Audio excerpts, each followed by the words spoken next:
You know the vibes. We in the building. We in the building.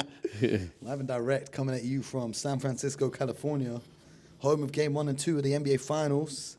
BJ's in the building. You guys asked for a in-person podcast, and here we are. BJ, how you feeling? How's your journey? Man, it's good. It's great to be here with my main man, Momusi. Now I am the vibe. He's passing the vibes, and I'm going to pass it back. So it's great to be here. All right, man. It's great to have you here. Earlier on today, you just came in now. So just came in, but I should be official. I got to be official. Welcome to the States. Welcome to San it. Francisco, a beautiful city here in the United States. So welcome. We'll get some good food. You guys will be happy to know I'm going to take care of Mo while he's here. He'll be eating well, and have some great basketball. Yes. So, no, this is great. Yes. Well, speaking of this, it is your former home. Yes. You did play here. Yep, lived Any here. fond memories in particular of living and playing in San Francisco for the Warriors? I always say it would be unfair if you lived here in San Francisco and you won. And Steph Curry and company, they're living out the dream because they are the best of the best.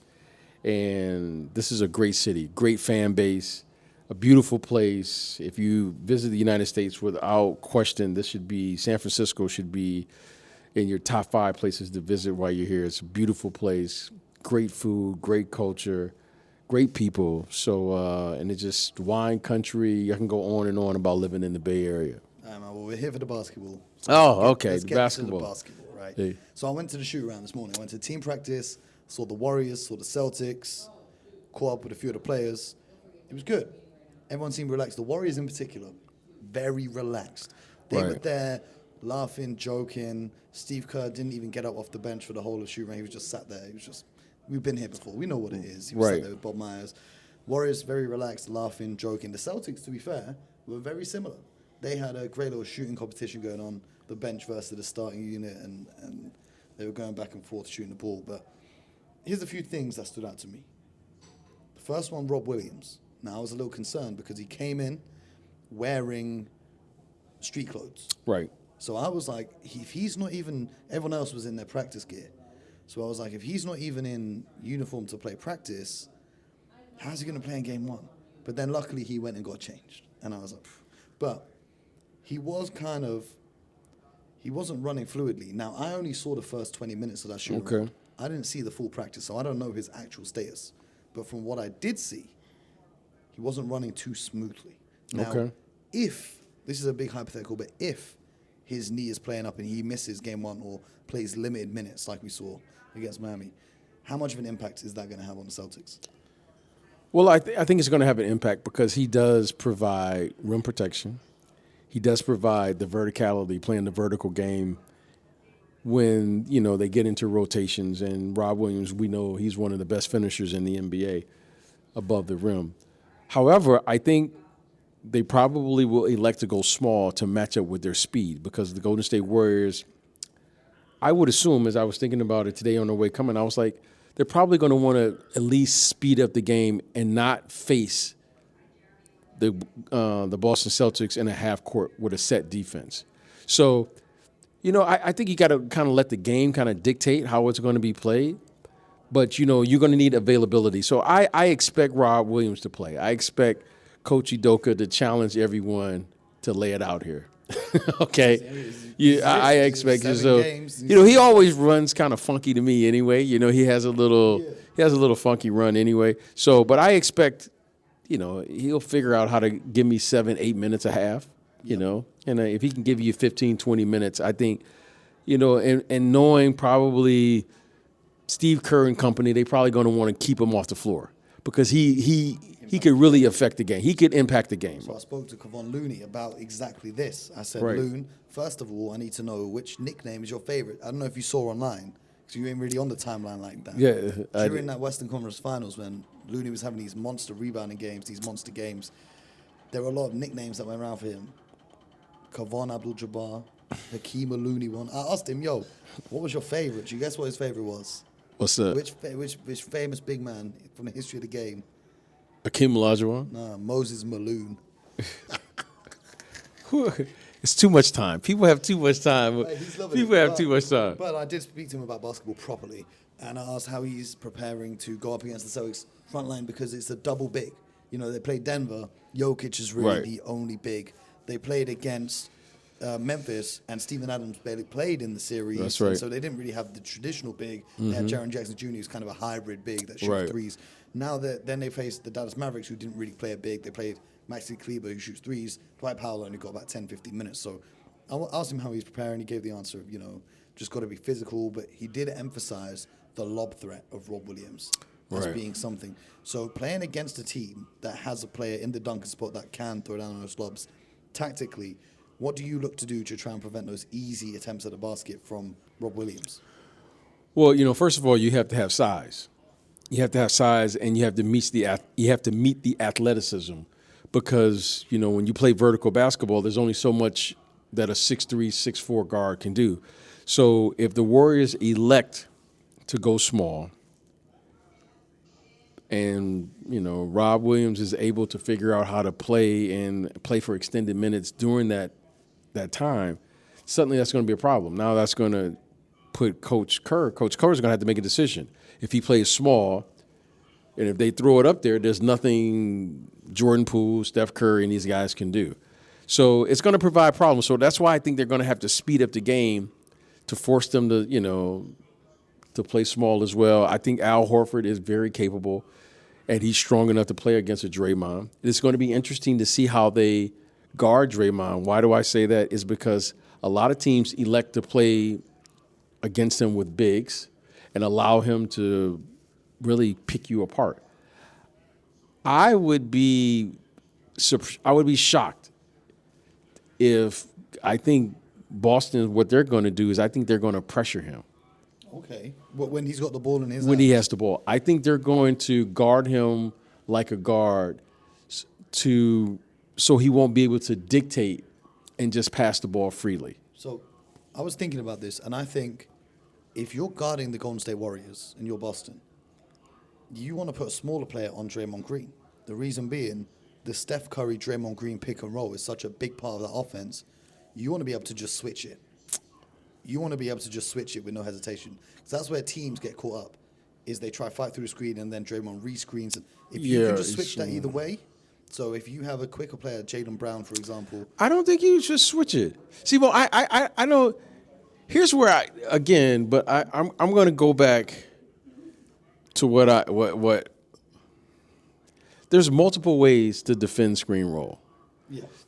But For what? Going under is not one of them. Okay, okay. But what most teams have done, the majority of the teams now, everyone just switches automatically. They'll just switch, right? If two guys come together, you just switch. There's no more fighting over the screens. But Golden State in the last series versus Luka, they elected to show and do what's called most teams used to do this. They would do a one-man remove, right? Why they call it one man? Because the only guy they have to go under to collect the guy on the other side is the guy who is setting the screen. So what Steph Curry did was he would hold his guy on the hip, which the referee calls, and then he shows hard so that the guy has to go around, and then you would go one under to collect him on the other side. I think the Boston Celtics will elect to do one of the following: go one-man remove with a chase over the top, or better yet, which to me is the obvious if you're playing against Steph Curry, is you just trap him every time. He's such a good passer now, though. Okay, trap him, get it back to Draymond, and let's play out of it. Okay, and just challenge Draymond to shoot rather than making plays. Hey, I got to live with something. Again, you know my theory, Mo. You got to take away something. Yep. I know Steph Curry can crush me. That I know. I know if I come get Draymond and leave Klay Thompson in the corner, bucket. Yep. If I leave Jordan Poole, bucket. Okay. Draymond, if Draymond scores 25, 30 points with a contested shot, I got to take away something. And I got to give something. Because Steph Curry is going to demand here. Now, I think that would be, I can always adjust. But what I can't do, if Steph Curry gets 40, then Draymond gets 8 and 10, now they're playing. That's Warriors basketball. So it's going to be interesting to see how they do it. I think Draymond probably will do the same thing to Al Horford. I think he's going to probably pressure him because I was thinking about this. In the Mavs series, Draymond guarded Jalen Brunson. Do Right. you think Draymond will guard Jalen Brown?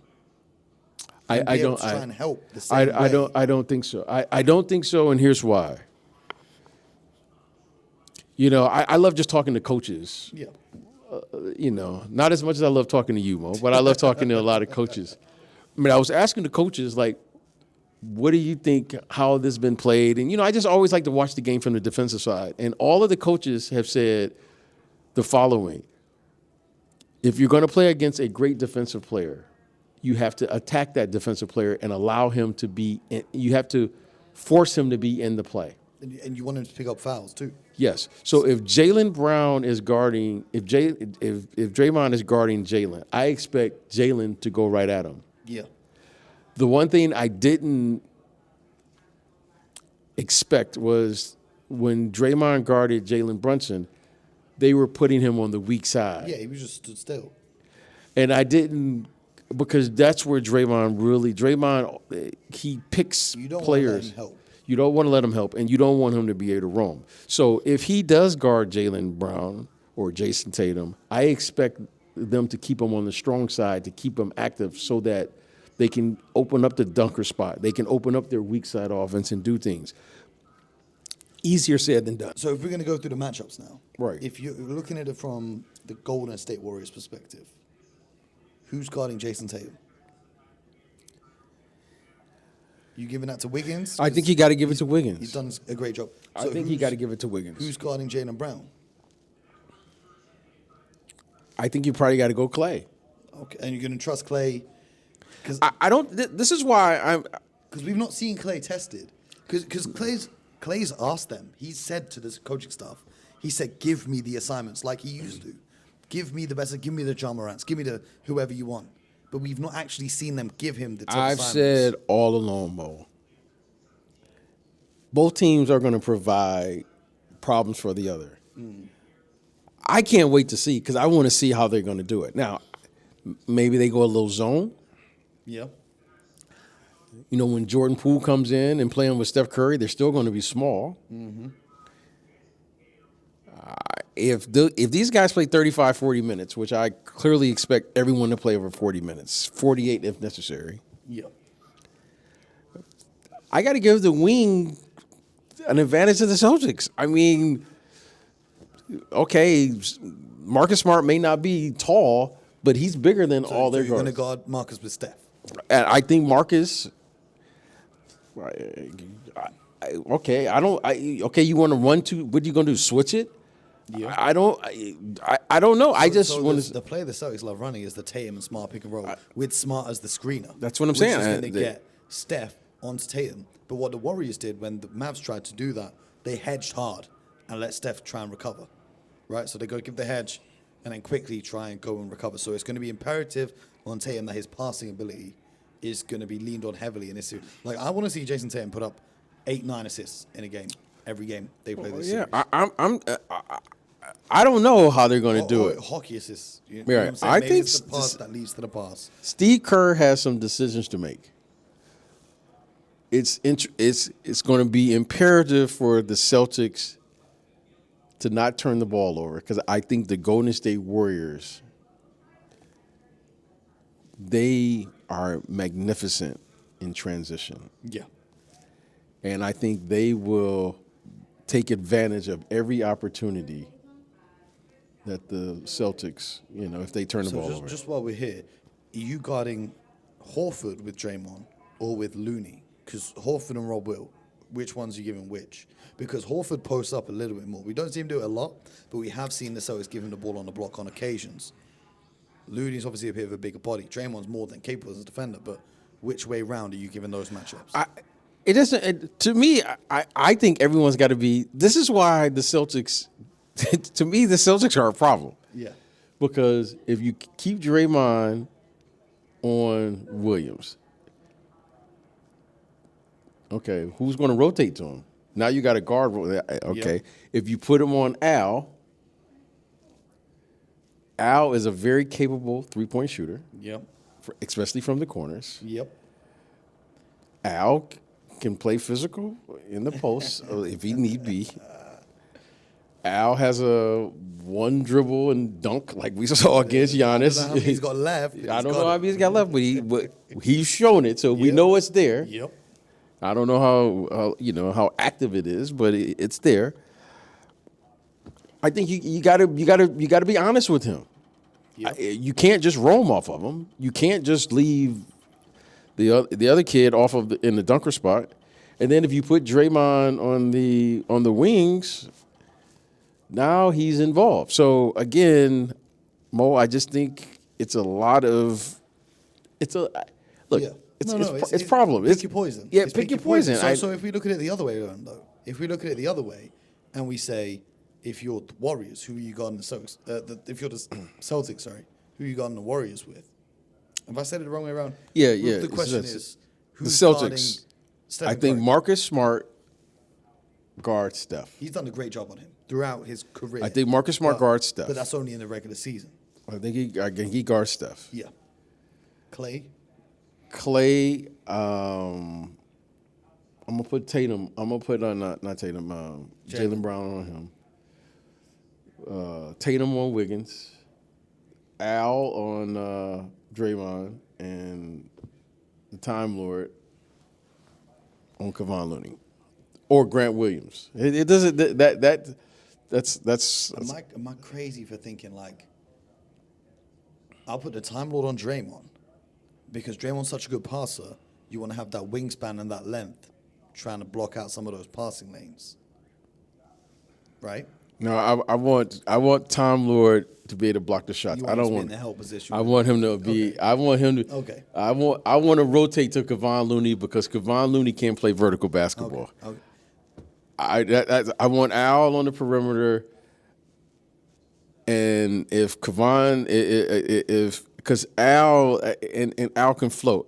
Now I like Grant Williams. I like Grant Williams on Draymond, and then you could put Al there. See, I think they have options. Yeah, You know what I mean? I think I'd rather have Tatum on Clay and Jaylen Brown on Wiggins because for me, Tatum's a better off-ball defender. Sometimes I see Jaylen Brown get lost off the ball, and when you look at Clay's movement, and I'm more worried about Clay getting open for a corner three than I am about Andrew Wiggins. I'll take my chances with Andrew Wiggins getting open for three rather than Klay Thompson. So maybe I'll switch those two around a little bit. Yeah, I just don't. I don't want Jason Clay has been here. Clay is going to have a heat check, Yeah. and if he catches fire, I don't want that to be a distraction for. I hear it. I don't want that to be a distraction. Yeah. Wiggins, if he has 20 points, that's a good game. If Wiggins gets 30 points, you're going, wow. Right? Which Yeah. I don't think. If he gets 30 points, he's getting that Finals MVP. Yeah, that's what I'm saying. So, but Clay is very capable of getting 30 very quickly. And I don't want my best player to be occupied with that responsibility. Okay. You know, I just don't want to occupy with it. He's got to take it during some course of the Is that game. more of you don't want him to have the defensive strain on his body of having to navigate those screen shakes? Yeah, because I'm going to need him. I need him 40 minutes. Side of the game. Yeah. Whereas if Clay's just dropped 3 threes in a row on him, it's going to throw him off. Is it? Yeah, Which side of the game? Or, Well, I just don't. Clay is going to have a heat check. Clay is going to find out whether he's hot or not. Man. Well, BJ's playing in all the Sky Sports partners. You got Yeah, the heat we're- check. You got the hot or not. yeah. Whether I don't think Wiggins. This is Wiggins' first time to the NBA Finals too. You know, so Wiggins is going to have some. You know, he's going to be a little nervous. Okay, he may come out get some early. You might want to try to get him off early, but I have no doubt that Clay is going to. Clay is going to. There's going to be one game in this series where I feel like Clay's just going to go nuclear. Yeah, and I'd rather have Jalen chasing him, staying at home, because everyone else is going to have to help. You know, I can switch off every other player except Steph Curry. BJ, what's the X factor in this series for you? What's the one player or the one thing you're looking out for that's going to be the difference between the X factor for Boston and the X factor for Golden State? So what's going to be the X factor for Boston if they want to win this series? Well, Golden State is excellent off of turnovers. I think the Boston Celtics, especially here on the road, are going to have to play and keep their turnovers to a minimum because the Golden State Warriors are fabulous. They can overwhelm you with threes. Yeah. They can just overwhelm you. I mean, they It's have like the Miami Heat, but better. yeah, they can overwhelm you. They're better. They're just as good or better on defense than the Heat. The difference is they have capable shooters at multiple positions. So now these transitions or these turnovers, it's the 2 or the 3 you didn't get and the 3 they get. So that's like a 5 or 6 point turnaround every single time, especially when you have careless turnovers. So they have to keep their turnovers to a minimum. The player I'm saying got to play at an elite level is Marcus Smart. Yeah, he's got to play the best defense of his life. The defense player of the year. Well, yes, he does. I mean, listen, Steph Curry is going to get it going. Okay, you can be the greatest defensive. You could have one game where you just shut him down. I'm not saying every game, but you could have one game where you make him really struggle. The team is going to have to shut him down. Yeah. Okay.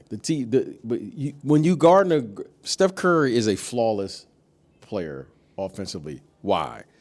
Because he has phenomenal fundamentals, and you're going to make a mistake, right? If you trail, he can still split. If you go under, he can step. Now, if he misses the shot, he misses the shot. That's not good defense. He just missed the shot. Yeah. Okay. Where Marcus is going to have to be elite is he's going to have to be aggressive on the offensive end. His best defense is going to be his offense. Yeah. Okay, He's going to have to go at step. Every finals that they've lost, the other guard has been incredibly aggressive. I mean, the one finals. Well, they've lost 2 finals. Yeah, but that Raptors one, not Fred VanVleet and Kyle Lowry were terrific in that series. okay, but Clay and KD stay on the court, then they win the series. But I'm not saying. I just said what the guards have to be. Kyle Lowry and Fred VanVleet, they were incredibly aggressive and they make shots. And then Kyrie for the Because you can't let Steph Curry float on the defensive end. But here's the thing though: is every team has this plan of we're going to go at Steph, and it just never works. Like you got to think about how many teams have this plan. Yeah, well, not enough teams have the capability to do it. Everyone knows what to do, but do you have the talent to do it? This is one thing I just want to say on that. Is one thing I like for the Warriors is the depth. Because I'm thinking about if I was trying to guard, I'd have a guy in there picking him up full court. But the Celtics don't really have the depth to do that. Okay, maybe you'll get 10 minutes of Payton Pritchard coming in or whatever it is. But this is one thing that worries me for the Warriors is they've got depth. They can put in guys. Otto Porter Jr., Iguodala was looking healthy today. Moses Moody, Kuminga, etc., etc. They've got guys that they can just pester Tatum and Brown throughout the whole game, throw them off their rhythm. How deep do you see the benches going for either team in this series? It is 7. I see 7 guys. On both teams? Yeah, I see 6 or 7 guys that these coaches are going to trust. Now, if they can find spot minutes for Iguodala, yes. Otto Porter, yes. But in this series, these players, these starters are going to have to play 40 minutes plus. Yeah. There's no doubt about it. They're going to have to play 40 minutes. Now, if you get an unexpected, like I'm always looking for, where's the help? Is Derek White's going to come in? Yeah. I mean, Kuminga's gonna come in or something. Yeah, Found gold. You can get 15, 18 minutes from a guy. Yeah, God bless. Yes. You know what I mean? But I'm not counting on that. I know I'm going to live with Steph Curry. Mm-hmm. I'm going to live with Klay Thompson, Jaylen Brown, Jason Tatum, and then we're going to figure out. But I think the key, going back to this, I just want to make sure we make this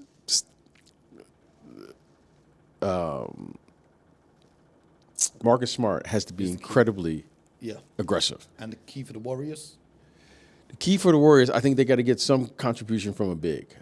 I think Kuminga is a guy that you probably are going to have to figure out how to play in this series because the Boston Celtics, they play center with 3 players.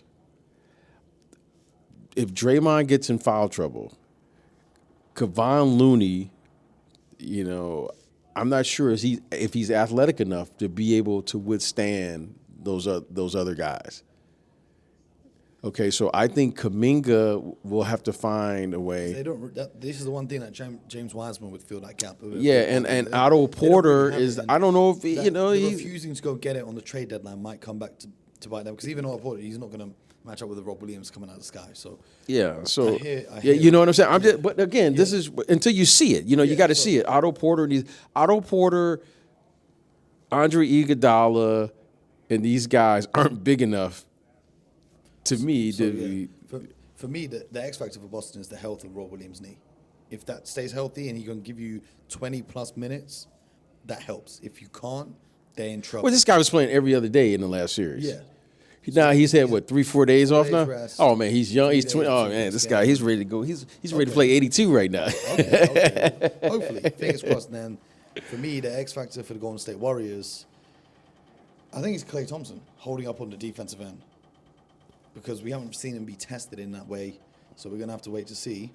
But people at home are going to see us live and direct on Sky Sports tomorrow night from the arena. Ooh. Yeah, we're going to be in the building, Chase Center, live. NBA Finals Game 1. BJ, I know you don't do the predictions because you want to see the game before you do a prediction, which makes no logical sense, because once the game starts, it's no longer prediction. But who do you think wins Game 1? I think the pressure is on Golden State to win Game 1. I think the Warriors understand how to win in the NBA Finals. I think they understand that they have to win Game 1. Yeah, because if they don't, because this Celtic team really concerns me, because they don't panic. They don't panic. They play better when they're down. This is in a weird way. So they play better when they're down. You want to get Game 1 under the wraps, right? You want to get all the nervousness out, kind of see what the other team is going to try to do. Because what you don't want is, you don't want to give this young Boston Celtic team any confidence to come out. You don't want any confidence. Because I've not actually heard anyone, aside from me, maybe yourself, and maybe other Boston fans, I've not heard anyone say that the Celtics can do it. I've heard everyone. I know the stats say the Celtics should do it, but everyone's saying the Warriors can take this. They're the champ. I think Warriors defend home court in their first 2. They should, but I'm telling you right now. This is the game. I'm telling you, this is going to be fascinating, because everyone's going to try to impose their will on this game. I think Coach Udoka is saying, if we can do the following, if we can be more physical than them, Golden State's not a big team. No. Outside of Draymond, I don't know where the physicality is going to come from. Draymond's not big. He's 6'6". So I don't think Al and these guys, I think they are physical enough to play with that level of physicality. Yeah. Okay. Provided the game is going to be played, I think they match up extremely well. And now it's just a matter of, can the Warriors play small enough and fast enough to get the Celtics out of who they are? And can the Celtics and Marcus Smart, that's why I say Marcus Smart is important. Marcus Smart has to control the tempo and be ultra aggressive by also making sure that his best players, those other guys, get involved in the game. He's got to play a flawless series, because they're going to need him. I don't see another player outside of Marcus Smart that can actually control the tempo. Yep. He's going to be the floor general. If he can control the tempo, because that's going to be important to controlling and imposing the will on the game. If they can do those things, Mo, I think they have a fabulous chance, because they can score. They can score the basketball. Yeah, we have seen that offense grind to a halt at points throughout various series. But I think, having been through the trenches in those 7-game battles with Milwaukee and Miami, maybe they know a little bit better now. So not turn the ball. At least I'm hoping they do. But we're going to be back 24 hours from now breaking down Game 1. So you guys at home, it's going to be out every morning, 7 a.m. UK time. We're here. I'm here with my man Mo. Come check us out. YouTube. You come check us out. We're going to be on Sky Sports. JD Dyer is going to be there hosting as well. We got a nice little sale. JD, what's good? What's good? Shout out to JD behind the scenes now to join the gang. But yeah, make sure you guys are subscribed. We're going to be here every day. We're going to give them episodes on weekends, BJ. Every day. We got to. We got to get the people what they want. 5 a week to 7 a week. All right. Let's get it. Anyway, you guys make sure at home, subscribe to the YouTube because now we're coming at you in video. Make sure you subscribe on Spotify, Apple Podcasts, wherever you may be. Leave a 5-star rating and a review if you so choose. And we're going to be here after game 1 tomorrow reviewing all the action. BJ, it's been good to have you here. It's good. We're calm right now, but I guarantee you something's going to happen that's going to have us, rocking and rolling tomorrow. So you definitely don't want to miss that. That's big facts. Make sure you stay tuned. And most importantly, get buckets.